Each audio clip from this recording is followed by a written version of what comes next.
اور گھنٹی کے بٹن کو دبا دیجیے۔ کہ شیعوں کا کلمہ لمبا کیوں ہو گیا؟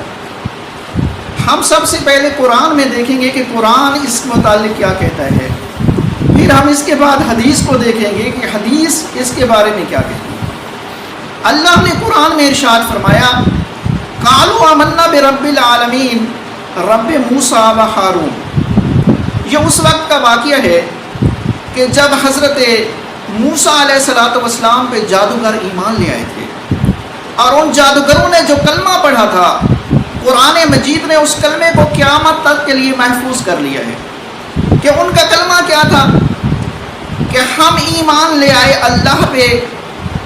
اور ہم ایمان لے آئے موسیٰ پہ، ہم ایمان لے آئے ہارون پہ۔ یعنی قرآن نے جو ان کا کلمہ بیان کیا ہے اس میں 3 جز ہیں، اللہ کا بھی نام ہے، موسیٰ کا بھی نام ہے،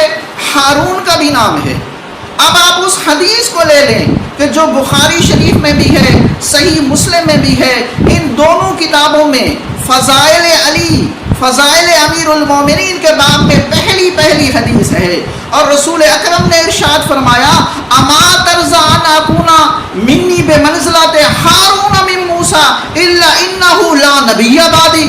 اے علی، کیا تو اس بات پہ راضی نہیں ہے کہ جو فضیلت حضرت موسیٰ علیہ السلام سے ہارون کو حاصل تھی، وہی فضیلت مجھ سے تم کو حاصل ہو، مگر یہ کہ میرے بعد نبی کوئی نہیں، میرے بعد نبوت کا دروازہ ختم ہو چکا ہے۔ تو اب صاف پتہ چلتا ہے کہ اگر ہم علی کو حدیث رسول کی وجہ سے ہارون ثانی مانے تو ہمارا کلمہ فقط محمد الرسول اللہ تک نہیں جائے گا، بلکہ علی ولی اللہ تک یہ کلمہ جائے گا۔ اور یہاں سے بہت سے نکتے ثابت ہوئے کہ جب رسول اس حدیث میں جو متفق علیہ حدیث ہے، اسلام کے 73 فرقوں میں حدیث ہے، صحیح مسلم میں، بخاری میں، مسند احمد بن حنبل میں، ہمارے اہل تشیعہ کے ہاں بھی یہ حدیث موجود ہے کہ رسول مثال دے رہے ہیں علی کو ہارون سے۔ اب ہارون معصوم سے تو ماننا پڑے گا کہ علی بھی معصوم ہیں، اور ہارون جناب موسیٰ کے پہلے خلیفہ تھے، خلیفہ بلا فصل تھے، تو ماننا پڑے گا علی حیدر قرار بھی نبی پاک صلی اللہ علیہ